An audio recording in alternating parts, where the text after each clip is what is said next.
자, 전국에 계신 30만 공무원 수험생 여러분 안녕하십니까? 난공불락의 신요한입니다. 네, 고품격 국내 최대 공무원 수험 방송 난공불락의 박재인입니다. 네, 반갑습니다. 목소리 잘 들리시나요? 네. 박재인 선생님 연습을 좀 더 많이 해야 될 것 같아요. 그러게요. 참고로 그리고 조모현입니다. 당신 누구신가요? 저는 난공불락에서 멘토를 맡고 있는 조모현입니다. 반갑습니다. 네, 조모현 멘토 팀장님 반갑습니다. 네. 그 추석 지내고 첫 방송이에요. 그렇죠? 네, 그렇죠. 추석 지나고 추석 때 박재인 선생님 스터디 위드미 네. 3일 동안 하셨는데 어떠셨나요? 네, 아주 보람찬 명절을 보낸 것 같습니다. 네, 그래서 그게 우리 마침 그 전주에 그 스터디 위드미 뭐 이런 게 있다는 네. 얘기가 우리 방송에서 나와가지고 네, 네, 좀 네. 찾아보니까 이런 걸 좀 명절 같은데 네. 좀 수험생들이 좀 혼자 공부하는 수험생들의 경우에 좀 우울하고 좀 집중 안 되고 이럴 수가 있으니까 요럴 때 좀 활용해 보면 좋겠다는 생각이 들어가지고 네. 한번 시도를 해보게 됐고 또 많은 분들이 좀 참여를 해주시고 네. 또 여기 저기 추석 연휴 때 그 박재인 선생님하고 스터디 위드미 참여하신 분들이 있나요? 있으시면 인사해 주세요. 네. 네. 선생님은 하시면서 어떠셨나요? 뭐랄까 좀 더 저도 조금 더 집중이 되는 효과가 그래요?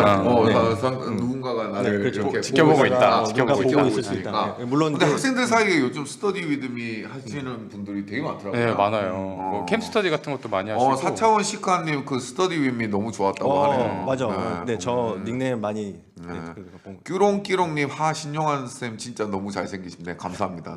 저는 저런 걸 좀 많이 들어오는 것 같아요. 네. 저도 나름 꾸미고 왔는데. 네, 그래서 하여튼 네. 나름 저 되게 보람찬 시간을 저도 보람찬 시간을 보냈고 그러니까 참여해 뭐 주신 하셨어요, 3일 분들께. 동안? 저 들어가 봤는데 엄청 열심히 뭔가를 계속 하고 계시더라고요. 예, 그래서 맞아요. 되게 반응이 뭐였냐면 선생님 손이 너무 이쁘다. 선생님 손 정말 그때 봤어요. 진짜 공정복지원 평자님께서 제인쌤 섬섬 옥수라는 댓글이 짱 많았다. 맞아요. 섬섬옥수. 뭐 특별히 관리하시나요? 핸드크림 아니요, 전혀 관리 안 하고 그냥 손가락이 약간 긴 편이어서 조금 화면상으로 그렇게 보일 수도 있는데 그 손가락 마디는 굵고요. 그냥 별로 안 굵으신 것 같은데. 네, 그냥 길이면 약간 긴 네. 편이라고 네. 볼 수 있겠습니다. 예. 공부만 하신 손이라 가지고 손이 뭐, 이렇게 예. 되게 부드러우신 그런 것 같더라고요. 예, 그때 이제 작업했던 거는 이제 지금 합격 노트 그걸 좀 작업을 하고 있어요. 합격 노트. 네, 그 합격 노트 네. 원고 작업을 좀 했었고요. 네. 그래서 하여튼 저도 여러분 덕분에 아니었으면 좀 명절이 좀 풀어지고 좀 작업이 속도가 좀 늘어지고 할 수 있었는데 여러분 덕분에 좀 얼굴이 안 보여서 좀 아쉬웠다는 얘기들이 있네요. 근데 그거 저도 좀 생각을 해봤는데 그게 아무래도 공부하는 같이 공부를 하자는 거지 뭐 방송을 지금 하듯이 이렇게 방송을 하는 건 아니니까 네, 그 공부에 집중하기 위해서 좀 뭔가 자꾸 쳐다보게 되거나 이런 건 없는 게 좋겠다 이런 생각이 들어서 최대한 단순화 시키려고 손만 나오는 걸로 했고요. 그래서 그 시작할 때마다 항상 그 앞에다 안내 멘트를 띄워드리긴 했었는데 맞아요. 그게 같이 집중해서 하자는 취지인데 또 이게 화면에 뭐가 떠 있고 뭐가 계속 뭐 바뀌고 뭐 내용이 나오고 하면 또 괜히 그거 보려고 하면서 또 집중이 저해될 수가 있기 때문에 그 최대한 일단 잠깐 처음 시작할 때 잠깐 틀고 그 다음에는 창을 뭐 최소화시키든지 아니면 옆에다 조그맣게 띄워놓고 이제 공부에 집중을 하다가 그냥 점심 시간이나 뭐 이럴 때만 또 잠깐 보고 뭐 채팅할 거 있으면 그 시간에 잠깐 하고 뭐 이런 식으로 좀 운영을 하려고 했었고요. 제가 놀랐던 게 뭐냐면 정말 잘해서 안 이러시더라고요. 정말로. 저도 지켜봤는데. 평소때도 그러시잖아요. 네. 그러니까 그것도 좀 나름 의식적으로 좀 노력을 한 측면이 있습니다. 식적으로 학생들이 지켜보고 있으니까. 학생들이 보고 있으니까. 그렇죠. 그러니까 이게 지금 열심히 공부하다가 조금 집중 안 되거나 할 때 한 번쯤 이렇게 화면을 볼 수 있잖아요. 근데 화면 봤는데 자리 없어.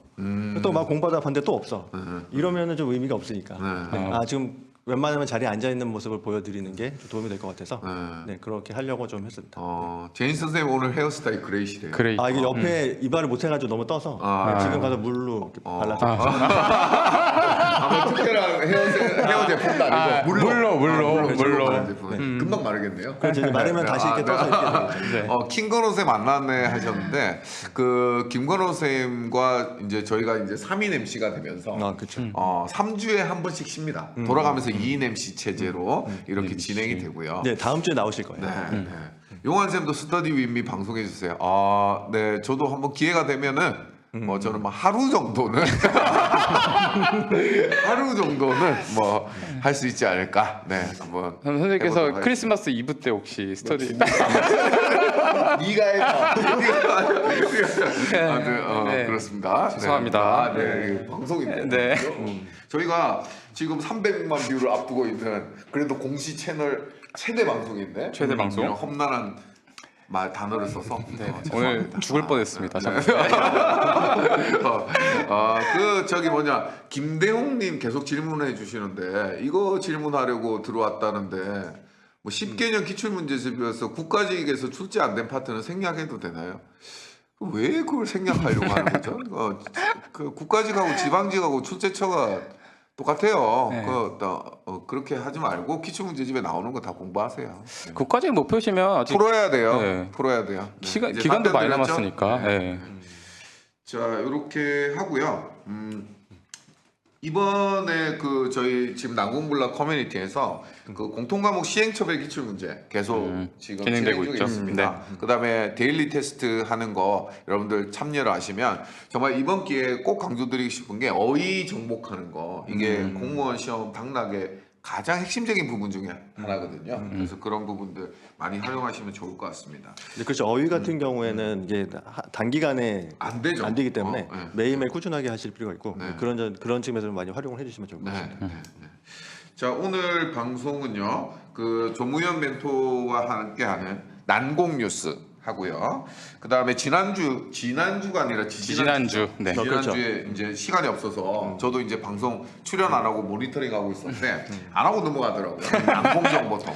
분들이 댓글 엄청 많이 굉장히 달았어요. 아쉬워하는 분들이 많아가지고 오늘 좀 진행하는 걸로 오늘 하겠습니다. 네. 그 질문 올려주신 분들 답변하도록 하고요. 그래서 오늘 난공정보통 거의 특집처럼 그리고 여러분들하고 좀 많이 댓글을 읽으면서 방송하는 이런 방송으로 1시간 꾸며보도록 하겠습니다. 네.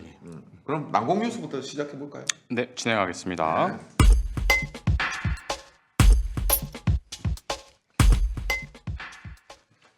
자 오늘 난공 뉴스입니다.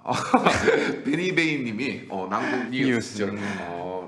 2주 만에 돌아온 난공 뉴스. 생생 공시통 폐지 안 됐어요. 이거 폐지될 줄 알고. 끝나고 나서 바로 하려고요. 지난번에 킹건호님이 그냥 생략해버렸어요. 네, 아무튼 해주세요. 오늘 주제는 뭔가요? 난공 뉴스. 그 오늘 주제는 수험생분들께서 이제 많이 물어보시고 또 이제 혼동을 하시는 것 같은 주제를 좀 가져왔어요. 매주 이제 저희가 수험 뉴스를 전달하는 것도 의미가 있겠지만 이제 정보를 드리는 것도 좀 좋지 않겠나. 이번 주에는 뭐 특별한 시험 일정이 없었나 보죠? 네네. 이제 딱히 이제 지방 7급은 이제 2주가 남았고 그것보다는 이제 시험 전형에 대해서 한번 소개를 해드릴까 합니다. 네. 지방인재, 지역인재 이런 주제가 나왔는데요. 지방인재와 지역인재의 차이점.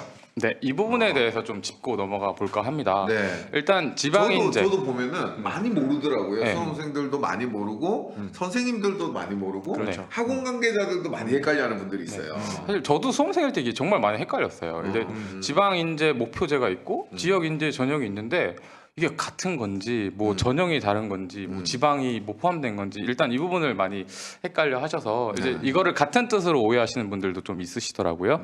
일단 두 전형 같은 경우에는 전혀 일단 다른 제도입니다. 일단 지방인재 목표제부터 말씀드리면 그 지방인재 목표제 같은 경우에는 7급 공채 안에 있는 균형 인사 제도이고요. 네, 그리고 지역인재 전형 같은 경우에는 아예 공채 시험과 다르게 뽑는 따로 전형이 있습니다. 그래서 7급 공채 지방인재 목표제 같은 경우는 이제 균형 인사 제도 이제 양성 목표제 또는 이제 지방인재 목표제가 있는데 일단 합격 예정 인원의 30%를 이제 지방인재로 뽑고 있고요. 이제 여기에 해당되는 건 지방 대학이 포함됩니다. 그러니까 이게 행정학을 공부 안 한 친구들은 균형 인사 제도라는 게 무슨 말인지 그쵸. 몰라요. 네, 이게 나와요 시험에도. 근데 이제 이게 어떤 거냐면 지방인재 목표제는 그러니까 7급만을 대상으로 한 거죠. 네, 그렇습니다. 그죠? 네. 지방인재 목표제는 7급 공채에만 적용되고 9급에는 적용되지 않고. 그렇죠. 사실상 5급에도 포함이 되어 있긴 하지만 5급에 포함. 네, 저희가 그래서 우리가 포함해서 7급만 다루고 하니까 얘기를 네. 하고 있으니까. 그렇죠. 그래서 이제 지방 소재 대학을 중심으로 해서 박가나다라마님이 잘 정리해 주셨는데 성적 상위 10%인 사람들을 저거는 이제 지역 인재 전형인 지역 인재 거죠. 전형이고 지방 인재 목표제는 합격 예정 인원의 30%를 지방 대학 졸업생으로 채우는 거죠. 네, 그렇죠. 네. 그리고 지역 인재 전형 같은 경우는 이제 학교장 추천으로 해서 7급 따로, 9급 따로, 심지어 이제 시험 과목도 다르고 시험 일정도 다르게 됩니다. 맞습니다. 맞습니다. 간략하게 소개해 드리면 이제 7급 같은 경우는 이제 피셋, 이제 좀 요새 핫도가 되고 있는 피셋을 시험을 치고 헌법을 시험을 치는데 이게 올해부터 이제 시행이 되었어요. 헌법 같은 경우는 네. 헌법이 이제 절대 과목으로 이제 패스만 하면 되는 걸로 이제 되고 국어회 같은 경우는 국어, 영어, 한국사를 시험을 치는데 제가 오기 전에 한번 풀어봤거든요. 국어, 영어, 한국사 같은 경우는. 근데 실제 시험보다 난도가 조금 많이 낮더라고요. 네. 그리고 헌법회 같은 경우는 이제 김광호 선생님한테 오기 전에 여쭤봤는데 이제 실제 시험보다 난이도가 좀 낮은 편이라고 합니다. 네. 그럼 9급은 세 과목인데 7급은 피셋 빼고 한 과목만 보는 거예요? 피셋이 세 과목이에요. 네, 피셋이 세 과목인 거죠. 네. 일단 다음 표 한번 비교해 보실 수 있을까요? 네. 네, 이렇게 간단히 제가 이제 비교를 해 보았습니다. 이제 지방인재 같은 경우는 이제 대상의 지방 소재 학교. 여기서도 네. 잘못 지금 얘기하고 있는 게 있는데 네. 지역 인재면 지방에 있는 대학만 돼요 이렇게 돼 있는데 지역 인재 채용은 그 서울도 돼요. 네, 돼요. 그죠? 네, 돼요. 네. 이거는 지역이기 때문에 네. 지방이 아니라 네. 지역이기 때문에 해당 학교장 서울 해당 학교장의 추천을 받으면 이건 지역 인재가 될 수 있는 네. 거예요. 그래서 제일 많이 오해하시는 부분이 저 부분이에요. 지역 인재는 지방만 되는 거냐. 근데 그래서 제가 대상에도 표기해 놨지만 해당 학교장 추천이 있으면 됩니다. 그래서 좀 더 명확한 표현으로는 지역 인재 전형보다는 이제 추천 채용 제도. 추천 채용 제도가 더 맞는 것 같고 지방 인재 채용제는 이제 서울 특별시를 제외한 그 대학 소재지. 그렇죠? 거기를 졸업한 학생들이 되는 거죠. 네.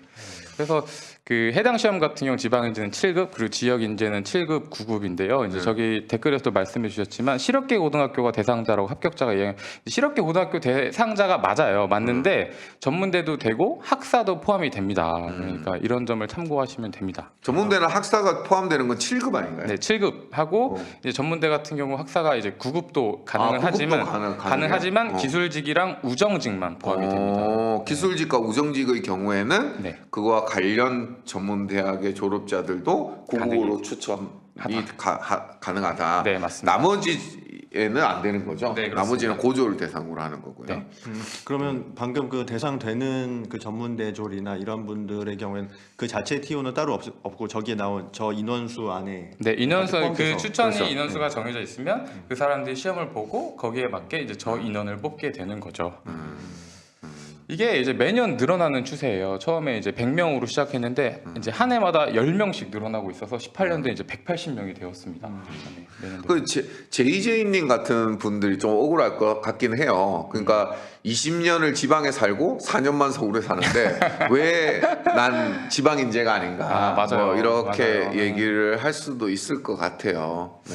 저 같은 경우는 20년을 서울에서 살고 이제 대학만 지방에서 나왔는데 지방 인재가 된 거죠. 이런 반대 경우도 있어요. 그 20년을 서울에 살고 대학만 4년을 지방에서 나왔는데 네. 지방 인재가 된 거죠. 네. 그래서 이거에 대해서 이제 논란도 좀 있는 것 같아요. 이런 역차별이 아니냐 이런 것 때문에. 그리고 지방에도 사실 좋은 대학이 정말 많거든요. 그렇죠. 네. 카이스트 포항공대도 사실 지방 대학이니까요. 그렇죠. 네, 소재지가 거기 있으니까. 그런 것도 다 여기서 말하는 네, 포함이 그렇죠. 됩니다. 네. 그냥 지방 소재기만 하면 그렇죠. 네. 지방 소재의 졸업생이면 되는 거죠. 그렇죠. 그래서 논란이 있었던 게 이제 맨 처음에 시행이 될 때 그러면 사관학교는 어떻게 할 거냐? 사관학교는 서울에 있는 것도 있고 지방에 있는 것도 있고. 그렇죠. 네. 경찰대는 지방에 있고. 네, 뭐 그런 거. 그죠? 네. 그래서 다음 표를 준비해 봤습니다. 요 다음 표가 뭔가요? 이게 자기가 지방 인재 해당이 되는 대학인데 요거는 지역 인재가 아니라 지방 인재인 거죠. 네, 오해하면 안 되는 게. 요게 지방 인재. 골자로 말씀드리면 지방 대학 또는 지방 고등학교가 최종 학력이면 가능합니다. 그러니까 지방 대학에 졸업하셨으면 가능하고요. 이제 다른 경우를 이제 경우의 수가 좀 있어가지고 검토해 보셔야 되는데 이제 좀 문제가 되는 경우가 서울세제 대학을 졸업한 후에 지방 대학을 편입한 경우 재학 중은 비해당되지만 그 편입하여서 지방대학을 졸업을 한 경우는 해당이 또 됩니다. 이런 경우가 좀 있고 또 방통대가 또 있어요. 방통대도 일단 서울 지역에서 수강을 하는 경우는 안 되지만 지방 지역에서 수강을 하는 경우는 됩니다. 이런 이제 경우가 있겠죠. 또 혹시 다음 넘어갈 수 있을까요? 그리고 대학 중퇴 같은 경우. 지방대학을 중퇴하고 서울소재 편입한 경우는 안 되고 서울소재대학을 중퇴하고 지방대학에 편입한 경우도 안 됩니다. 졸업을 해야 되는 경우.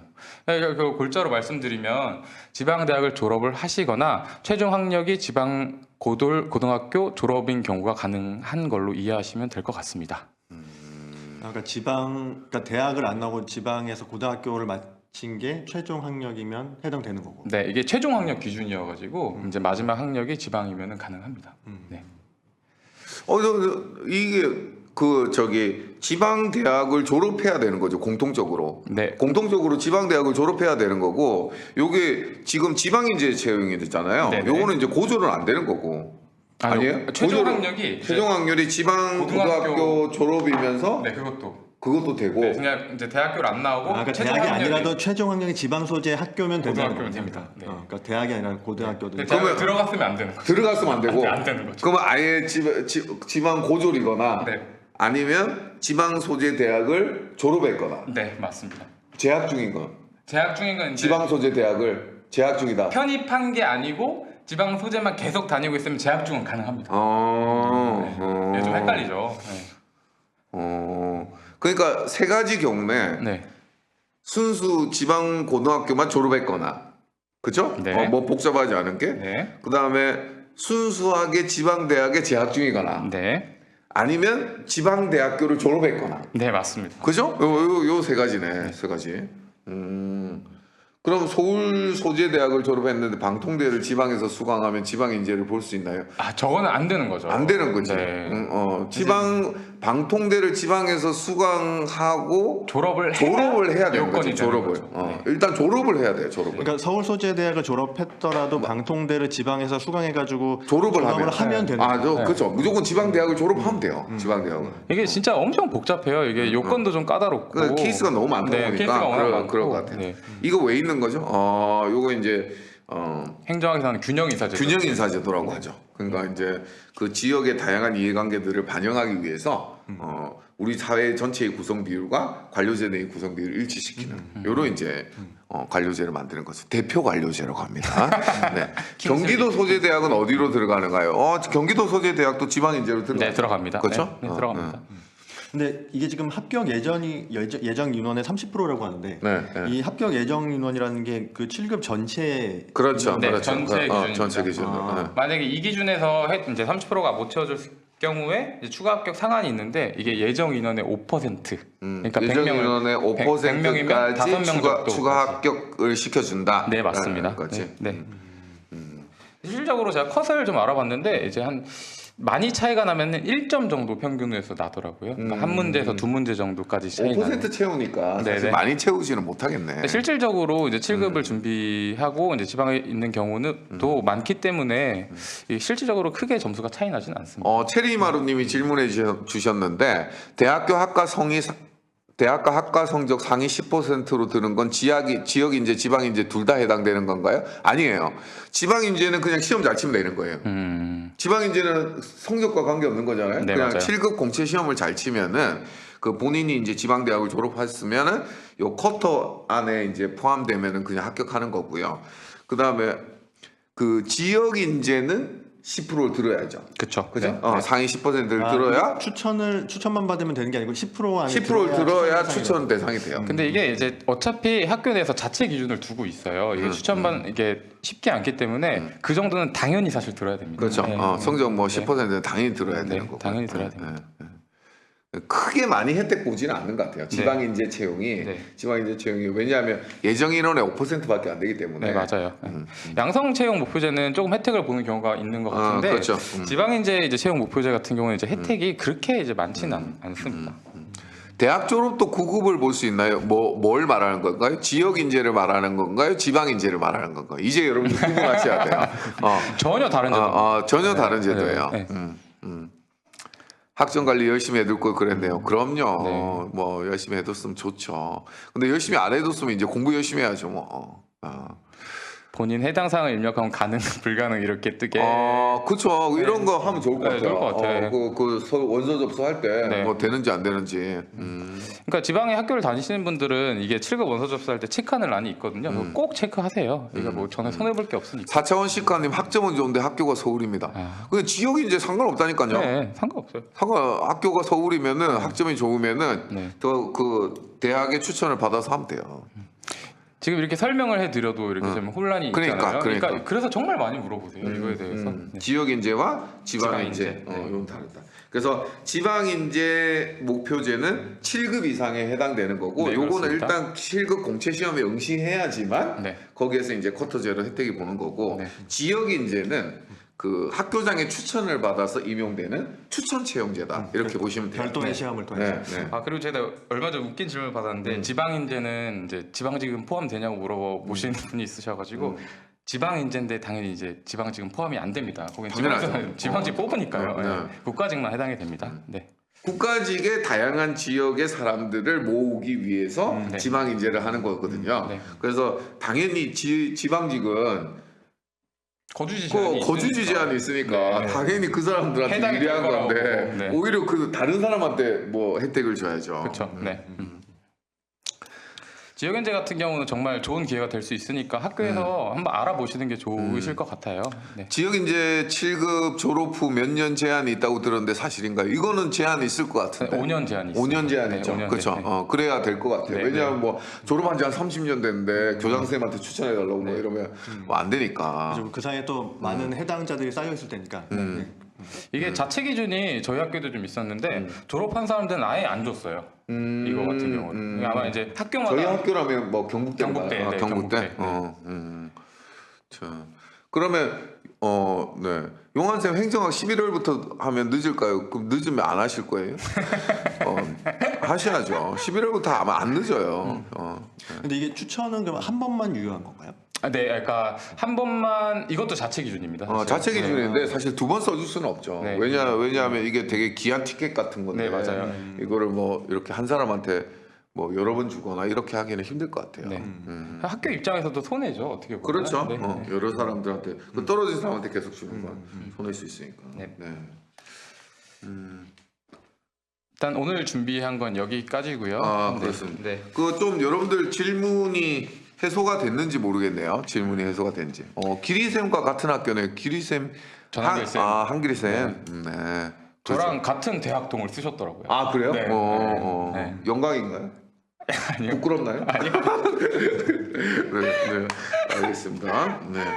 자, 그러면 이 정도 하고 공시 뉴스는 이 정도 하고요. 네. 그 난공정보통으로 넘어가 보도록 하겠습니다. 네. 이제 집에 가실 건가요? 아니요, 남아서 이제 수험생분들과 아, 소통하는 방송 이어나가겠습니다. 네. 절대 못 가게 하는 거 아니에요? 네, 못 가게 하는 거. 우리 조무현 팀장님은 가라고 해도 안 가실 듯한. 이미 셀럽이시기 때문에. 네, 박효절 팀장님 자주 하시는 말이 있는데 네, 네. 이게 사기업입니다. 네, 그렇습니다. 네. 할 거 많은 밤새 되나요? 일단 우리가 난공정보통 하면서 그 공부 시간, 휴식 시간이라는 주제로 여러 가지 질문들을 받았어요. 그래서 이제 지지난주에 방송을 하다가 사실 못했었잖아요. 거기에 대한 이야기들을 하나하나씩 한번 합격생들은 도대체 몇 시간 쉬었냐, 몇 시간을 몇 시간. 공부해야 합격하는 거냐, 잠은 언제 자고 언제 일어나는 것이 좋냐, 일주일에 몇 시간 정도 쉬어야 되냐, 뭐 이런 데 대한 질문들이 많더라고요. 저는 사실 이거를 궁금해 하실 거라고 생각을 잘 못했어요. 그냥 당연히 그냥 공부 이 정도 하겠거니 뭐 쉬는 거 이 정도 쉬겠거니 하는데 정말 이런 부분도 코치가 좀 있으면 좋겠다는 걸 질문을 보면서 좀 생각을 했습니다. 그렇죠. 네. 공부에 뭐 사실 그동안 그 거리를 두고 살았던 사람들도 많고, 네. 그러다 보니까 이제 어느 정도 해야 도대체 합격생의 공부 시간이 나온 거냐, 뭐 이런 이제 그 질문들이 많았던 것 같아요. 네, 맞아요. 그 질문들 사전에 받았던 질문들 좀 보면서 답변 드려볼까요? 일단 조무현 팀장님한테 질문이 있는데 공무원 그만두신 거 한 번도 후회한 적이 없으신가요? 한 번도 솔직히 말해도 될까요?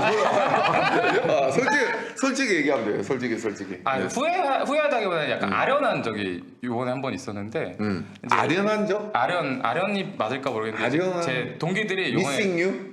약간 이제 승진을 요번에 좀 해가지고 나도 했을 텐데 그러면 근데 지금 생활이 행복합니다. 그러니까 진짜 방송 보고도 많이 찾아오셔서 상담 많이 해주시고 정말 지방에서 오셔가지고 수험 상담 하시는 거 보면 오히려 제가 더 뭔가 죄송스럽고 고마운 게 있어요. 네, 그래서 칼퇴 못해서 지금 후회하실 듯요. 공무원인데도 칼퇴 못해요. 칼퇴 못해요. 절대 갈때 못합니다. 네. 용환 쌤은 몇 시간 잤나요? 일단 제가 질문 네. 좀 보고 답변 드리도록 할게요. 몰아서 쉬는 게 나은지 컨디션에 따라 유동적으로 쉬는 게 나은지 궁금합니다. 매일 10시간씩 공부하고 일요일 날 몰아쉬는데 하루 종일 쉬니까 죄책감도 들고 유동적으로 쉬자니 공부 흐름이 깨질까 봐 고민입니다. 어떻게 생각하세요? 네, 제 생각에는 뭐 꼭 언제 쉬어야 되고 언제 쉬면 안 되고 그런 정답은 없는 것 같고요. 그냥 그 뭐 일주일이면 일주일, 하루면 하루. 해서 해당되는 그 어떤 적정한 공부 시간이랄까 그걸 확보할 수 있으면 그걸로 충분하지 않을까 싶어요. 이게 뭐 개인마다 또 차이가 있을 수 있으니까 어떤 사람은 하루 7일이면 그저 6일을 열심히 쭉 공부하고 하루를 쭉 쉬는 게 나은 사람이 있을 수 있고 그거보다 중간에 뭐 예를 들면 수요일 날 뭐 한 타임 쉬고 그다음에 일요일 날 뭐 두 타임 쉬고 뭐 이런 식으로 쉬는 게 더 효율적인 사람이 있을 수 있고 뭐 사람마다 다를 수 있을 것 같고요. 그러니까 어쨌거나 일주일 동안 해야 될 분량이랄까 해야 될 시간 뭐 그거를 채울 수 있으면 그러면 되는 거 아닐까. 물론 이제 그러면 되는데 박 변호사님 이제 얘기를 들으니까 그 전교 1등의 이야기가 나네요. 제 생각이 나면서 그 이런 이야기 있잖아요. 뭐 예를 들어서 시험 전날에 뭐 저녁 6시에 짐을 싸고 집에 가더라. 근데 어떻게 전교 1등을 하니? 그랬더니 야 공부를 다 했는데 뭐 그렇죠. 뭐하러 공부를 더 하냐?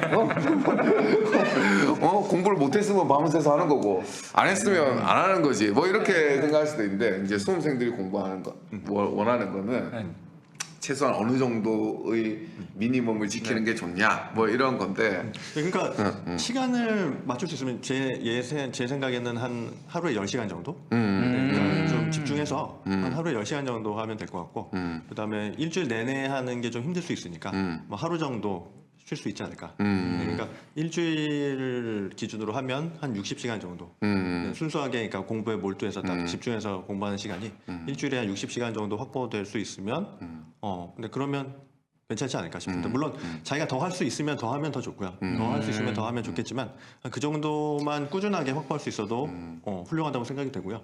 그럼 그렇게 일주일에 60시간 확보하고 한 하루 정도 쉰다고 할 때 그 하루 쉬는 걸 뭐 하루에 몰아서 쉬어야 되느냐 아니면 그러니까 중간중간에 그렇죠. 쉬어도 중간중간에 되느냐? 쉬어야 되느냐 그건 뭐 개인마다 자기가 더 공부가 효율적인 방법을 찾아서 하면 되는 거고 어쨌거나 일주일에 한 60시간 정도 확보할 수 있다면 그러면 충분하다고 저는 생각됩니다.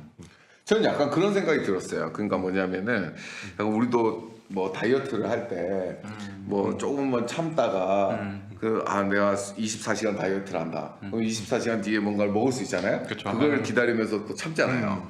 그래서 저도 공부할 때 뭐 힘들어도 일요일 날 오전 오후를 쉬었거든요. 일요일 날 오전하고 오후에 한 3시 정도까지를 쉬는 시간이었는데 그때를 생각하면서 좀 참는 거예요.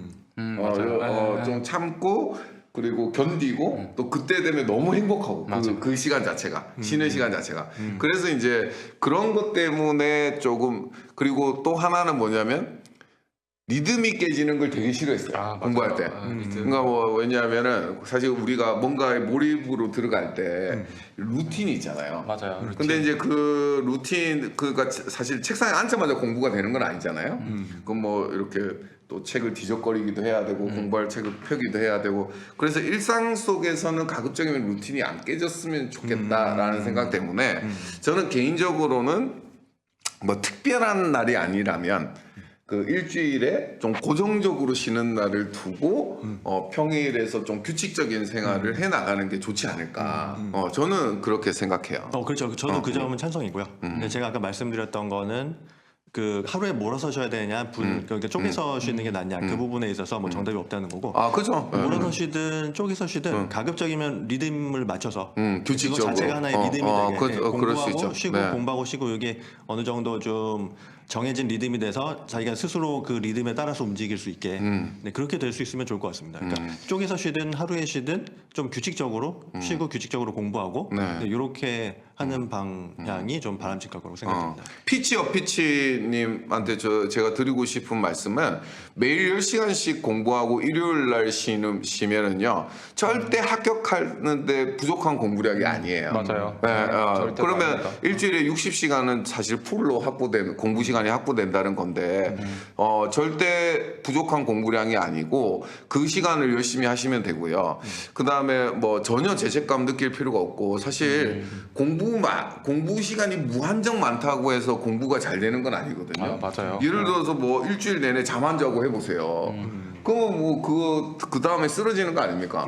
우리가 쉬는 것도 잘하기 위해서 쉬는 거거든요. 공부 잘하기 위해서. 그래서 충분한 휴식을 또 갖는 것도 공부를 더 잘하기 위한 준비 과정이다 이렇게 생각하시면 될 것 같아요. 제가 학생분들한테 자주 하는 말이 여러분들은 고승덕이 아닙니다라고 말 잘 많이 하거든요. 그러니까 처음에 이제 딱 시작하시는 분들은 열심히 해야겠다는 의지로 잠을 막 3시간 자시거나 4시간 자거나 또는 잠을 안 자시는 경우가 있는데 이제 그렇게 하지 마시고 이제 학생들을 이제 저희 공부하시는 분들을 좀 보면 이제 토요일 이제 오전 공부하고 오후에 이제 집에 가고 일요일 오전 쉬었다가 오후에 나와서 이렇게 제일 많이 하시더라고요. 그러니까 어떻게 보면 하루를 쉬는 건데 하루를 쉬는 건데 쪼개서 쉬는 토요일 거죠. 뭐 오후 시간부터 시작해서 일요일 이제 아침까지 아침까지. 이렇게 쉬고 네.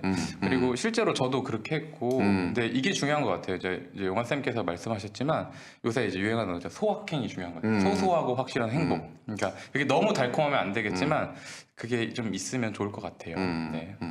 제 인생 포마드 잘 어울려요 이러는데 포마드가 아니라 물이에요. 물. 지금 말라가고 있어 지금 물이 말라가고 있어요. 네. 다 말하기 전에 방송 끝나야 될 텐데. 아니 근데 이거 뭐냐 신요한 선생님 조무현님 휴가 좀 주시면 안 되나 얼굴이 쩔으셨어요. 이거 누구야? 사구를 받았어. 약간 그런 느낌으로 맞아. 유희열. 감사합니다. 아는 조무현 팀장님 친구분이신가요? 저 오늘 나름 신경 쓰고 왔는데 저 괜찮습니다. 네. 지금 쉬고 오신 거 아닌가요? 네, 쉬고 왔는데 왜 쩔었다 그런지 제 얼굴이 원래 쩔어 있어서 그렇습니다. 네. 너무 쉬면서 리듬이 깨진 거 아니에요? 너무 쉬어가지고 리듬이 깨진 거 아니에요? 그러니까 공부하실 때도 너무 쉬시면 공부하시고 일 좀 하지 너무 쉬어서 여러분 이게 사기업입니다. 이게 사기업. 네, 이게 사기업. 네. 네. 그럼 두 번째 질문으로 갈까요? 두 번째 질문으로. 네. 공부를 하다가 많은 양을 공부해서인지 머리가 아플 때가 있습니다. 참고 공부하는 것이 효과적일까요? 잠깐 쉬고 다시 공부하는 것이 효과적일까요? 근데 머리가 아픈데 억지로 계속 앉아 있는 건 좀 효율이 많이 떨어질 것 같고 네, 잠깐이라도 쉬고 하시는 게 더 낫겠다고 생각이 되고요. 그다음에 또 이제 머리가 아픈 게 뭐 때문에 아픈 건지 조금 생각해 보시면 좋을 것 같아요. 네, 그러니까 이게 만약에 감기가 걸리거나 뭐가 어디가 아파서 아픈 거면 거기에 대해서 좀 조치를 취하실 필요가 있을 것 같고 그게 아니고 그냥 좀 공기가 탁해서 뭐 머리가 아프거나 아니면 좀 자세가 좀 경직돼 있다 보니까 뭐 혈액순환이 안 돼서 아프거나 뭐 그런 경우도 많이 있을 수 있는데 그런 경우라면 좀 스트레칭 같은 걸 좀 해보시는 게 좋을 것 같습니다. 그러니까 혈액순환에 도움이 될 수 있게 스트레칭도 좀 해보시고 그다음에 지압도 좀 해보시고 그럼 인터넷 같은 데 보면 지압하는 것도 많이 나올 거거든요. 그래서 이 목 뒤에 대표적인 게 이런데 이렇게. 네, 이게 목하고 이제 머리뼈하고 이어지는 부분이라든가 아니면 관자놀이라든가 이런 부분 좀 지압을 좀 해보시고 네, 그렇죠. 네.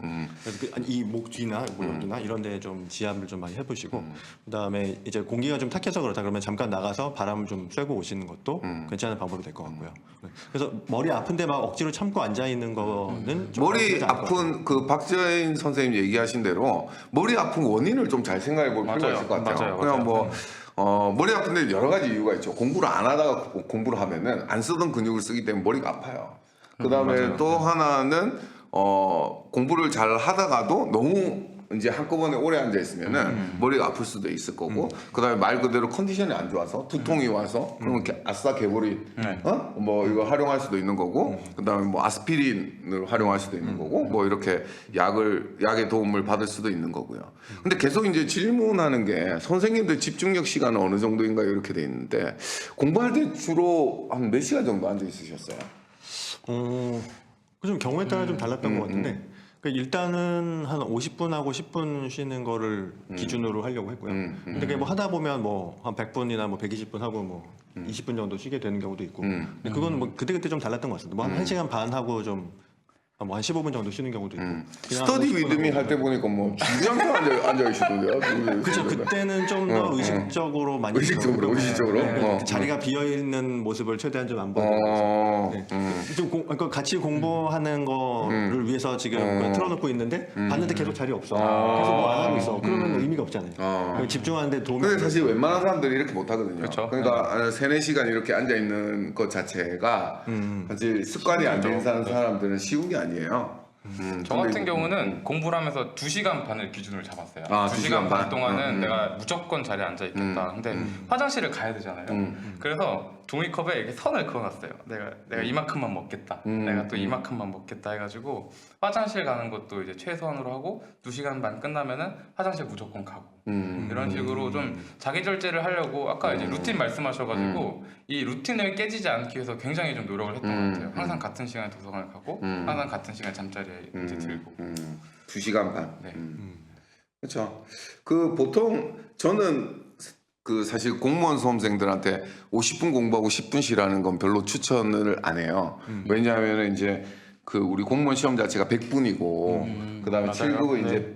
이제 120분이 됐죠. 네. 그러다 보니까 이제 연습은 사실 실전보다 더 오랜 시간 하는 게 좋거든요. 그래서 최소한 한 120분 그다음에 한 100분 이상은 앉아 있으면서 좀 집중하는 연습을 하는 게 좋겠다 이런 생각이 들었는데 근데 이제 공부하다 보면 뭐 저는 그랬던 것 같아요. 그 막판에 왔을 때는 그냥 아침 먹고 앉아서 일어나서 점심 먹고 점심 먹고 앉아서 일어나서 저녁 먹고 뭐 이렇게 했던 것 같아요. 소변 마려워서 아 이것만 보고 화장실 가야지 이것만 보고 화장실 가야지 하다 보면 그냥 저녁 시간이 돼 있더라고요. 맞아요. 그랬던 것 같아요.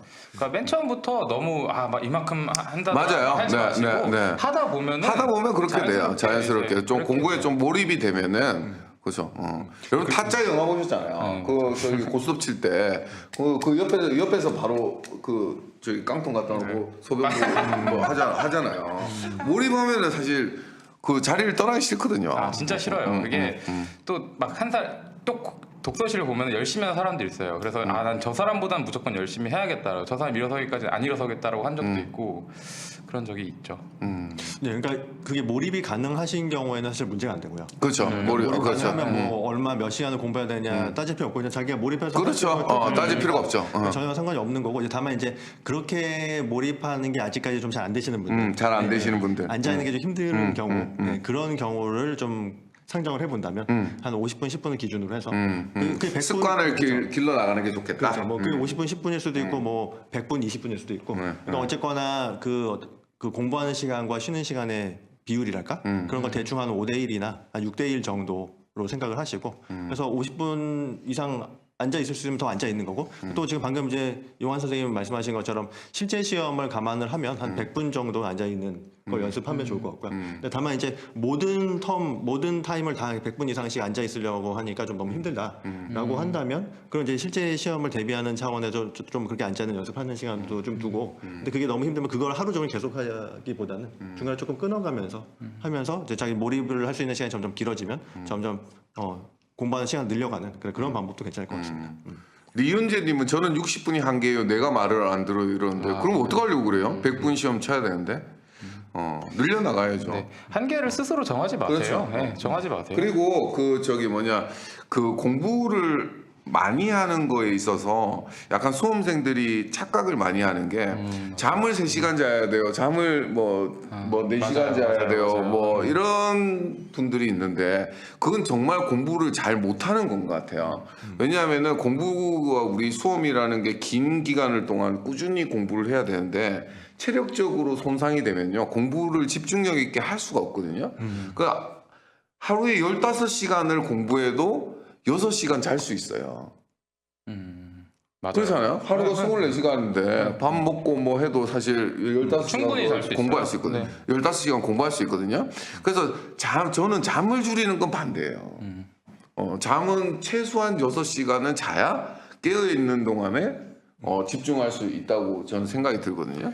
그리고 이제 잠 같은 경우도 이제 막 공부하다가 너무 잠을 많이 잔다 이렇게도 많이 말씀하시는데 그것도 좀 규칙적으로 주무시면 크게 문제가 되지는 않을 것 같아요. 규칙적으로 10시간 자면 안 되고. 그건 당연히 아니죠. 이제 점심 먹고 나서 이제 졸려오니까 한 10분에서 15분 맞아요. 정도 자면 네. 머리도 이제 상쾌해지고 또 안 졸면서 인강을 듣는 차라리 10분하고 15분 자고 인강 듣는 게 훨씬 효과적이죠. 네. 네, 그 공부하는 시간에 맑은 정신으로 집중해서 할 수 그렇죠. 있는 게 가장 중요하죠. 그게 제일 중요해요. 네. 저는 낮잠 자는 습관이 있었거든요. 네. 규칙적으로 낮잠을 잤어요. 그리고 요즘도 낮잠을 자요. 저 이제 수업 준비하는 루틴인데 저는 12시 정도 전까지 점심을 먹고 12시부터 12시 반까지 자요. 연구실에서. 오후 수업 있어요. 오후 수업 있을 때 반드시 잡니다. 반드시 자고 12시 반에 일어나서 다시 수업 준비를 좀 더 하다가 그래서 이제 수업에 들어가는 게 루틴이에요. 그걸 이제 꼭 지키려고 하고 그렇게 하죠. 그때 공부할 때부터 생긴 습관인 것 같아요. 점심 때 반드시 맞아요. 자요. 잘 때 어떻게 엎드려서 자시나요? 이렇게. 요즘에는 이제 연구실에 소파가 있어서 연구실에 이제 누워서 자고 그다음에 공부할 때는 그때 당시에 독서실에 보면은 지하 휴게실이 많았어요. 지하 휴게실에 보면은 사우나처럼 이렇게 누울 수 있는 베드가 있었거든요. 의자 베드, 체어 베드. 거기에 누워서 좀 잤어요. 저는 이거 반대입니다. 이러시면 1시간, 2시간 주무셔도 안 돼요. 저는 이거는 이제 선생님이 가능한 거고 주무실 때 웬만하면 엎드려서 주무셔야 팔이 저려서 깹니다. 네, 누워서 주무시면 안 돼요. 누워서. 근데 요즘은 진짜 알람을 30분을 맞춰 놓고 자잖아요. 네. 그러면은 29분 정도에 깨요. 어른이 이게 너무 습관이 돼가지고 29분 정도에 깨면은 딱 1분 정도 나와 있어요. 귀신 같아. 1분 정도 나와 있거나 안 그러면 30초 나와 있거나 이렇게 딱 깨게 돼요. 그러니까 잠을 그렇게 너무 신경 안 쓰셔도 될 것 같아요. 잠은 6시간 자면 돼요. 6시간 자면 네, 6시간 자도 되고 7시간 자도 되고 7시간 자도 돼요. 7시간 자도 돼요. 네. 진짜 집중해서 공부하는 시간은 10시간만 뽑을 수 있으면 맞아요. 다른 시간 그거 정확한 이야기입니다. 잠을 자든지 뭐 밥을 먹든지 놀든지 하루에 10시간을 집중할 수 있으면 돼요. 그러니까 일상생활을 좀 더 간소화시키시면 잠잘 시간이 그만큼 늘어나요. 그럼요. 딴짓 안 하면 그렇죠. 되죠. 가급적이면 수험 기간 동안에는 쉬는 날이 아니면 다른 일은 안 하는 게 좋을 것 그렇죠. 같아요. 그러니까 공부하고 먹고 자고. 하루에 24시간인데 10시간만 공부하면 되는데 맞아요. 그럼 14시간이 남잖아요. 그때 운동하셔도 되고. 그렇죠. 많아요. 네, 그렇습니다. 지금 질문 2개 했는데 지금 시간 엄청 많이 갔는데 질문 계속 올려주세요. 네. 밥 먹으면서도 공부하는 사람들이 있는데 이게 실제 효과가 좋나요? 저는 후딱 먹고 공부하는데 가끔 보면 밥 먹으면서 공부해서 좋은지 안 하는가 싶어서 찝찝하기도 합니다. 어떻게 생각하십니까? 이것도 역시 뭐 정답이 있는 문제는 아닌 것 같고. 저 같은 경우는 이제 공부할 때 좀 밥터디를 해가지고 사람들하고 같이 밥 먹다 보니까 밥 먹으면서까지 공부를 하지는 않았었는데 밥 먹으면서 공부하는 게 뭐 집중하는데 별 지장도 없고 공부가 된다. 아니면 그냥 내 순수하게 집중해서 공부하는 시간 10시간 외에 또 이제 밥 먹으면서 공부를 해도 그냥 하면서 그냥 조금 더 추가로 한다라고 한다면 그건 뭐 나쁠 건 없을 것 같고요. 뭐 좋은 거죠. 뭐. 다만 이제 그렇게 밥 먹으면서 공부하는 시간에 밥을 먹으면서 하려다 보니까 또 주변에서 사람들 밥 먹고 있다 보니까 집중력이 떨어져가지고 제대로 뭔가 순도 높은 공부를 못 하는데 그 시간을 갖다가 내가 반드시 공부해야 될 시간 로 정해놓은 예를 들면 10시간이면 10시간 그 시간에 포함시켜가지고 내가 밥 먹으면서도 하여튼 이거 보긴 봤으니까 이 시간만큼 공부한 거지. 밥 먹을 시간도 그렇죠. 10시간에 포함시키고 그렇죠. 제대로 공부가 안 됐음에도 불구하고 이 시간도 공부한 거지. 이렇게 하는 거는 조금 조심하셔야 될 것 같고 그렇게 하시면 하는 거는 이제 바람직하지 않을 것 같고요. 어쨌든 저는 이 기준 자체가 공부를 잘할 수 있느냐에 초점이 맞춰지면 좋을 것 같아요. 그러니까 무슨 말이냐면 예를 들어서 밥 먹으면서 공부를 하다가 소화가 안 돼가지고 그 소화불량으로 진짜 책상에 앉아서 공부해야 되는 시간을 방해한다면 그러면 안 돼요. 절대 그런 하지 짓을 말아야지. 하면 안 되는 거죠. 맞아요. 절대 하면 안 되는 거고 그리고 밥 먹으면서 공부를 하다 보니까 내가 우울해. 내가 밥 먹으면서까지 이 짓을 해야 돼? 뭐 이런 생각이 들면서 그게 그럼 공부하는 해줘야지. 시간을 잡아먹고 있어. 그런 우울함이. 그러면 하지 말아야 돼요. 근데 어떤 경우는 괜찮냐면 공부를 이거 빨리 오전까지 끝내고 싶은데 밥 먹는 시간도 너무 아까워. 그리고 이거 좀 봤으면 좋겠어. 그런 욕구가 생길 때 오히려 그걸 봄으로써 오후 공부가 더 잘 된다면 그거는 뭐 해도 되는 거죠. 그렇죠. 이제 저 같은 경우가 딱 이제 이 케이스였는데 저도 맨 처음에 밥을 먹으면서 공부를 했어요. 한 시험 기간 한 1년 정도 동안은 계속 밥 먹으면서 공부를 했는데 항상 이제 밥 먹으면서 공부할 거를 정리해 뒀던 것 같아요. 이제 공부를 실제로 하진 않았고 암기할 사항들 체크를 하는 거죠. 여기서 예를 들어 행적을 예를 들면 이제 총론부터 지방자치론까지 이제 목차를 써놓으면서 아 여기 무슨 내용이 있고 무슨 내용이 있고 이런 걸 했는데 하다 보니까 이제 방금 용환 쌤 말씀하신 것처럼 내가 밥 먹을 때까지 이러고 있어야 돼라는 생각이 드니까 그때부터 딱 멈췄어요. 아 이거까지 스트레스 받으면 안 되겠다. 그래. 네. 그 저도 그래요. 밥 먹을 때 저는 밥 먹는 거 너무 좋아하거든요. 진짜 좋아하세요. 맨날 다이어트를 하신다고 하는데 뭐가 있으면 이렇게 집어 가시는 거예요 항상. TMI 죄송합니다. 아, 네. 사실 너무 좋아요. 네. 아니 왜냐면 그 저희 굶었을 때 뭔가 이렇게 탁 입에 넣었을 때 이 혈관을 타고 가는 그 전율 있잖아요. 그래서 보통 일반인 느끼지 않는데. 너무 좋아해서 그래서 밥 먹을 때 너무 행복한데 그거를 뭔가를 펴놓고 하는 것 자체 되게 싫더라고요. 그래서 이제 빨리 먹고 했는데 저도 마지막에는 그런 거 했던 것 같아요. 그게 뭐냐면은 밥 터디를 하는데 저희 친구 중에 같이 스터디 하던 친구 중에 그 약간 그런 친구 있잖아요. 자기의 걱정을 끊임없이 얘기하는 애들. 그 밥을 먹는데 자기의 걱정을 끊임없이 얘기하는 친구. 그러니까 사실 자기의 불안감을 남한테 전가시키는 거잖아요. 그리고 또 꼭 어려운 문제가 있으면 물어봐. 오빠 이거 알아요? 나 모르는데. 그러면 봐야 될 것 같잖아요. 그거 봐야 될 것 같잖아요. 그러면 내 공부만 괜히 공부 시간만 잡아먹고. 그래가지고 그 친구랑 밥을 먹고 나면 항상 마음이 불편한 거예요. 응? 뭔가 걔 걱정이 내 몸으로 들어온 것 같고, 그다음에 걔가 모르는 문제 별 중요하지도 않은데 맞아. 내가 계속 공부를 거기에 대해서 신경 써야 될 것 같고, 그래서 이제 그 친구랑은 이제 밥을 안 먹었어요.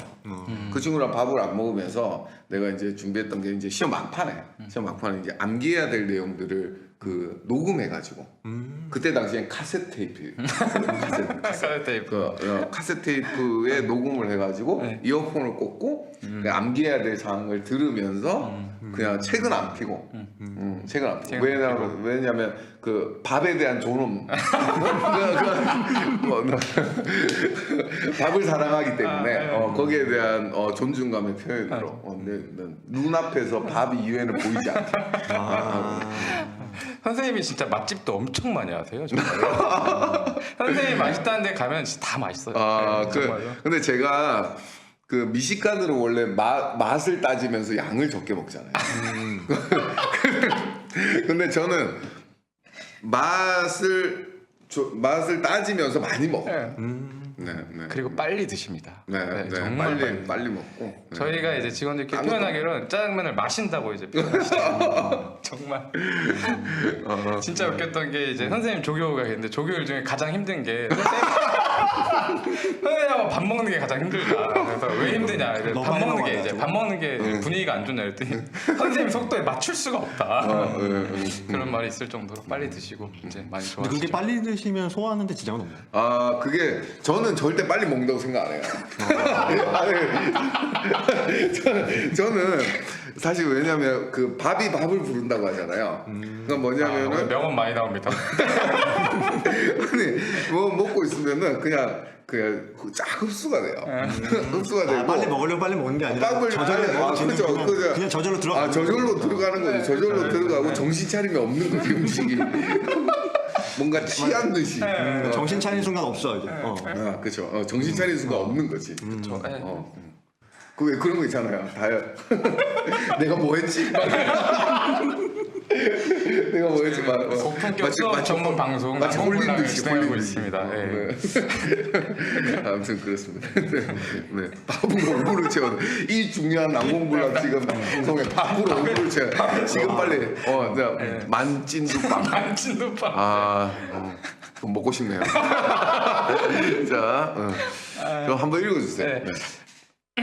쉬는 게 너무 불안해요. 합격자들이 보통 하루에 10시간, 12시간씩 공부했다는 글을 보고 거기에 쫓아가려다 보니 부쩍 지치는 것 같아요. 친구들을 만나고 싶기도 하고 여행을 가고 싶기도 한데 사치라는 생각도 들고요. 합격하기 전까지 마음속에 잔잔한 파도조차 오지 못하게 독서실만 다니는 게 맞을까요? 기본 강의에서 용환쌤은 공부하시면서 연애도 하셨다고 하셨던 것 같은데 어떻게 시간 관리하셨나요? 네. 어떻게 생각하시나요? 어떻게 생각하시나요? 네, 일단 제 생각에는 한 10시간 정도는 하루에 해주시는 게 그렇죠. 네. 아까도 했던 바람직할 것 같고요. 근데 다만 이제 좀 내가 좀 체력이 약해서 10시간을 아주 몰입해서 하면 너무 힘들다. 그래서 다음날 그 시간을 또 확보를 하기 어렵다. 그러면 부득이 조금 시간을 줄이는 방법도 있을 것 같습니다. 그러니까 체력이 딸려서 힘든데, 그러니까 집중이 안 되는데 억지로 10시간 꼭 채워야겠다 이렇게 하실 필요는 없을 것 같고, 좀 집중할 수 있는 시간, 최대한 집중하는 시간을 많이 확보하시는 게 좋을 것 같고요. 그 다음에 친구 만나고 싶기도 하고 여행을 가고 싶기도 한데 사치라는 생각도 들고, 제가 보기에도 여행을 가는 건 좀 사치가 맞는 것 같고, 친구 만나는 거는 좀 사람에 따라 좀 다를 수 있을 것 같아요. 그러니까 그 7일 중에 예를 들어서 뭐 6일 공부하고 하루 쉰다고 할 때 그 쉬는 시간을 친구를 만나서 같이 뭐 보낼 수도 있는 거고 혼자서 보낼 수도 있는 거고 그거 자체는 상관은 없을 것 같은데 다만 이제 친구들을 만나서 놀고 그게 이제 다음 공부하는데 지장을 주지는 않게 근데 그런 거는 좀 필요할 것 같습니다. 그러니까 저 같은 경우도 이제 공부할 때 어쩌다 이제 가끔 이제 친구를 만나게 되면은 친구를 만나서 뭐 특별히 중요한 얘기를 하거나 뭐 대단한 뭐가 있었던 것도 아닌데 그러고 나서 다시 돌아와서 공부를 하려고 하면 좀 이게 잘 집중이 안 되고 그렇죠. 여운이 여운이 남죠. 여운이 남아가지고 공부하면서도 자꾸 아까 얘기했던 게 문득문득 떠올라요. 그렇죠. 네, 별거 특별히 중요한 건 아닌데 자꾸 떠오르고 순간순간 이렇게 집중이 좀 방해가 되는 그런 경우가 좀 있더라고요. 그래서 그런 거는 좀 없으셨으면 좋겠고, 네, 그래서 그런 게 있다면은 가급적이면은 친구를 좀 많이 안 만나는 게 낫지 않을까 싶고, 그런 건 뭐 지장이 없으시다면 뭐 만나는 건 괜찮을 것 같고, 어쨌거나 공부 시간을 확보하고 남는 쉬는 시간에 그렇죠. 쉬는 시간 자유롭게 이제 활용을 하시면서 집중에 방해되지 않게. 저 마음속에 잔잔한 파도조차 오지 못하게 독서실만 다니는 게 맞을까요? 이 질문이 조금 이제 남는데 저는 사람답게 해야 된다고 생각해요, 공부를. 이게 어떤 의미냐면 자기만의 이제 아까도 스트레스를 물어보시는 분이 좀 있으셨는데 자기만의 스트레스 해소 방법은 있으셔야 된다고 생각해요. 저 같은 스트레스 해소 방법이 아까 이제 일요일 날 오전에 쉬었다고 했는데 쉴 때 항상 이제 극장에 가서 영화 한 편을 꼭 봤어요. 그런 게 있고 또 공부가 너무 안 된다, 슬럼프가 왔다 싶으면 말해도 될까 모르겠는데 이제 전 그 용산에 국립박물관이 있잖아요.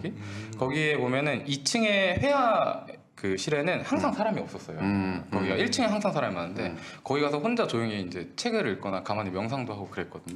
그거 굉장히 있어 보이네요. 네, 제가 그거 왜 말해도 될 것 같은데 나는 뭐 방송 불가 얘기 나올까 봐 기대하고 있었는데 아니 너무 많이 또 몰리면 의미가 없어지니까. 잘난 척하는데. 그래서 그 회화실이 분위기가 참 좋아가지고, 그러니까 이걸 꼭 하시라는 소리가 아니고 자기만의 스트레스 해소, 그러니까 소확행이 있으셔야 맞아요. 수험생활을 길게 하실 수 있어요. 중요한 것 같아요. 그러니까 쉬는 것도 사실 공부에 몰입하기 위해서 사실 쉬어야 맞아요. 되잖아요. 네. 친구를 만나도 친구를 만나고 나서 되게 기분 좋게 와서 맞아요. 공부에 네. 더 집중할 수 있으면 그건 괜찮은데 근데 대개의 경우에 그렇지 않은 경우가 되게 많죠. 친구들 만나면 또 물어봐요. 너 공부는 잘 돼가냐? 합격은 할 수 있겠냐? 이런 거는 또 신경 쓰이잖아요. 그런 게 방해가 되시면 안 만나시는 거고 친구들이 다 공부를 하면서 이게 서로 이제 자극이 되신다. 이해를 하고 서로 힘이 힘이 되고 이러면 뭐 좋죠. 오히려 좋을 수 있죠. 그러니까 이런 질문들을 하실 때 이건 되고 이건 안 된다라는 것보다는 공부에 도움이 되는 방향이면 해도 되는 거고, 그렇죠. 공부에 도움이 안 되면 안 하시는 게 맞는 거죠. 맞아. 그 정답은 없는 게 없다는 게 정답인 것 같고요. 네, 그러니까 하루에 한 10시간 정도 해서 일주일에 6일 정도. 어쨌든 최소한 하루에 10시간, 일주일에 60시간 정도의 공부량은 꾸준히 확보하는 게 좋겠다. 그리고 만약에 체력이 약하다면 그 나머지 시간을 체력을 보충하는 데 좀 써서 하루에 10시간씩 일주일에 60시간은 공부 시간을 만드는 게 그리고 집중해서 할 수 있는 게 좋겠다라는 거죠. 네. 그렇죠. 저는 그 공부할 때 여행을 한번 가본 적이 있어요. 시험을 한 100일 정도 앞두고 가슴이 너무 답답한 거예요. 여행 가셔서요? 아니 가기 가시기 전에 전에. 공부하는데 그런 느낌 아세요? 그러니까 여기에 뭔가 맺혀 있는 느낌? 한숨을 쉬어도 여기가 항상 답답해요. 밥을 드셔도. 잠깐 없어져. 밥 먹을 때 잠깐 없어지고 다 먹고 나면 그냥 가슴이 이렇게 한 그런 느낌이 들 때가 있어요. 그래가지고 어떻게 했냐면 버스를 타고 안면도로 갔어. 안면도. 안면도. 안면도로 갔는데 그 잔잔한 파도잖아요. 잔잔한 파도가 이렇게 겨울 바다에 이렇게 밀려오는데 춥고 배고프고 내가 여기를 왜 왔을까?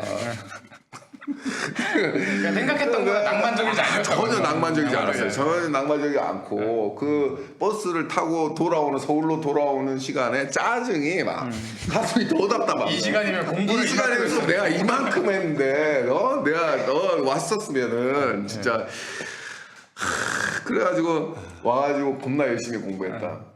미쳤다. 미쳤다. 그러니까 이제 결과론적으로 보면은 그게 공부에 도움이 되신 거죠. 공부에 도움이 네. 됐죠. 공부에 도움이 됐는데 아무튼 이제 별로였어요.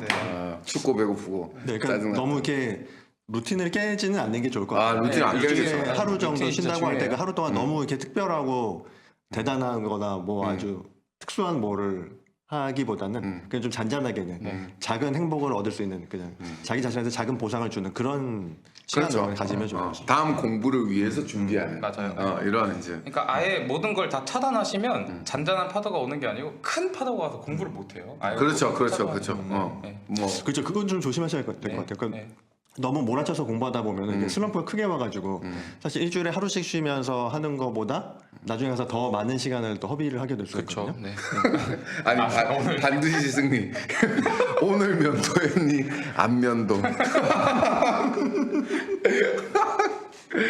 합격하세요. 합격드립니다.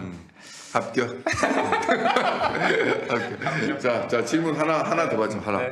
시간이 벌써 네, 벌써. 55분이에요. 체력 관리가 필수라고 하던데 체력 관리를 위한 운동을 하는데 시간을 써야 될까요? 시간대는 자유롭게 하면 좋을까요? 어떨까요? 제가 좀 답변을 드리면 여기에 대해서 저는 사실 운동으로 스트레스를 푸는 편이거든요. 운동하는 거 되게 좋아하고 근데 공부할 때 운동을 안 했어요. 왜냐하면은 운동할 시간이 없더라고요. 그래서 이제 체력은 자신 있었으니까 체력 관리를 이제 규칙적인 생활을 하면서 사실 규칙적인 생활을 하는 게 체력 관리에 제일 좋거든요. 왜냐하면 몸에 무리가 안 가니까 늘 일상적이 될 수 있으니까. 그래서 그 루틴을 안 깨려고 노력했던 것 같은데 제 친구 중에 헬스클럽을 다니는 친구가 있더라고요. 공부하면서. 근데 이 친구는 공부 잘했어요. 근데 헬스클럽을 다니는 거야. 저는 공부를 잘하고 못하고를 떠나서 헬스클럽을 다닐 수 있는 그 마음의 여유가 너무 부러운 거예요. 그래서 하루는 그 친구한테 물어봤어요. 야, 나는 네가 너무 부럽다. 헬스클럽을 하루에 1시간씩 어떻게 다니냐. 그랬더니 이 친구가 한 이야기가 저의 마음을 탁 되게 움직였는데 자기는 네가 너무 부럽다는 거예요. 어떻게? 왜 내가 부럽냐? 운동을 그랬더니 안 하고도 공부할 운동을 안 하고도 공부를 할 수 있는 네가 너무 부럽다. 자기는 운동하는 시간이 세상에서 제일 싫대. 운동하는 게 제일 싫은데 자기가 체력이 약해서 이거를 지금 안 해두면은 시험 막판에 자기가 버틸 수 있을까에 대한 없어서. 걱정이 너무 많이 되고 자신이 없어서 헬스클럽에 가서 자전거를 한 30분을 돌리는데 그 30분을 돌리는 동안 공부할 걸 준비해 간다는 거예요. 그러니까 이런 게 저는 최선을 다하는 공부라고 생각이 돼요. 그러니까 뭐냐면 본인이 합격을 위해서 뭐가 필요한지를 냉정하게 맞아요. 판단하고 네, 맞아요. 그걸 위해서 좀 절제하고 또 그걸 위해서 투자하고 이렇게 하면은 사실 뭐 이런 거에 대한 운동을 하는데 시간을 써야 될까요? 뭐 시간대는 자유롭게 하면 좋을까요? 이런 데 대한 뭐 모든 답변이라고 저는 생각해요. 목표를 항상 이제 공부를 어떻게 하면 내가 효과적으로 그렇죠. 할 수 있을까 이렇게 잡아주면 좋겠어요. 효과적으로 할 수 있을까? 여기에 대해서 초점을 맞춰서 휴식 시간도 만들고 그다음에 체력 관리 시간도 만들고 이렇게 하는 게 좋지 않을까 이런 생각이 드네요. 네, 그 참고로 이제 조그만 팁을 하나 드리면 이게 사실 운동 지금 용환 쌤도 말씀하셨지만 운동 시간을 따로 확보하기는 쉽지는 않거든요. 이게 마음의 여유가 없어요. 물론 부지런하면 할 수도 있겠지만 마음의 여유가 안 돼서 확보를 못하는 경우가 많은데 그런데 그럴 경우에 좀 통학하는 시간 왔다 갔다 할 때 그걸 좀 빨리 걷는다던가 가능하면 좀 천천히 조깅하듯이 뛴다던가 이런 식으로 하시면 그 상당히 알게 모르게 좀 운동 효과가 있으실 것 같습니다. 네, 저는 그래서 그 통학거리가 조금 되신다면 가급적이면 그 거리를 좀 걸어다 빠르게 걷거나 가능하면 조금 뛰어다니고 네, 이렇게 하는 방법을 좀 추천드리고 싶습니다. 그걸 또 노동이라고 생각하고 노동이래요. 맞아요. 그걸 내에서 운동이라고 인식해야 맞아요. 운동이 된다고 하더라고요. 저는 운동을 했는데 운동을 하면서 운동이랑 공부가 비슷한 점이 진짜 많더라고요. 네. 운동도 하나만 더 하는 게 있고 공부도 한 문제만 더 풀자, 1분만 더 풀자 뭐 이런 게 있어가지고 저는 이제 긍정적인 방향에서 운동을 좀 했던 편입니다. 아, 뚜방뚜방님 공부하면서 허리 운동은 필수적인 것 같아요. 제일 중요한 게 스트레칭인 것 같아요. 아 맞아요. 스트레칭. 그러니까 이게 네. 스트레칭은 꼭 하는 게 뭐 따로 운동하는 시간을 안 내더라도 왜냐하면 되게 웅크리고 있고 긴장하고 이렇게 책상에 앉아 있잖아요. 맞아요. 그러다 보니까 이게 스트레칭을 안 하면 컨디션이 안 좋아지고 자주 아플 수가 있어요. 스트레칭 많이 하면 좋을 것 같아요. 벌써 시간이 59분이 벌써 됐습니다. 아, 여러분하고 얘기하다 보니까 시간이 또 금방 지나가네요. 네. 오늘 안 그래도 그 지방 투어 말씀해 주시나요 이랬는데 저희가 지금 지방 투어를 준비하고 있습니다. 있습니다. 아, 지금 댓글이 엄청 많이 써요. 엄청 많죠. 네. 그래서 지금 여러 그 댓글들을 지역들을 검토하고 있어요. 그래서 그 지방 투어에 대한 장소가 확정이 되면은 여러분한테 빠른 시간 내에 공개를 하고 공지를 하도록 하겠습니다. 아마 다음 주 방송 때는 충분히 여러분한테 공지를 해드릴 수 있지 않을까 이런 생각이 듭니다. 이단비님 의왕 방금 켰는데 바로 스트리밍에 올라오니까요. 네. 이제 보실 수 있습니다. 네. 어디로 오시냐고요? 비밀이에요. 네. 비밀이 아니고 가장 많은 분들이 원해주신 곳으로 가려고 해요. 네. 지방 투어가 뭔가요? 지방 투어라기보다는 난공불락 지방 방송이죠. 네, 그렇죠. 네. 지방에 가서 지방 공개 방송을 한번 하려고 하고 있습니다. 여러분들하고 이제 만날 수 있는 기회를 좀 더 직접 얼굴을 만들고자. 맞대고 네. 얘기해보고 이러면 훨씬 더 여러분한테 좀 힘이 될 수 있을 것 같아서 한번 계획을 하고 있으니까 좋은 방송 한번 준비해보도록 하겠습니다. 네. 한 시간이 다 지나갔네요. 우리 칼퇴하는 방송이니까. 시간이 오늘도 엄청 빨리 간 것 같습니다. 오늘 그렇죠. 네. 기억에 남는 건 밤 얘기가 좀 기억에 많이 나요. 그 주옥 같은 공부 명언. 시간, 휴식 시간에 대해서 굉장히 좋은 이야기들이 많이 나왔을 것 같아요. 수험생들한테 도움이 될 것 같아요. 자, 오늘도 수고 많으셨고요. 저희는 다음 주에 또 더 건강한 모습으로 찾아뵙도록 하겠습니다. 여러분 끝날 때까지 끝난 게 아니다. 다음 주에 봐요. 난공불락 조무현 멘토의 하루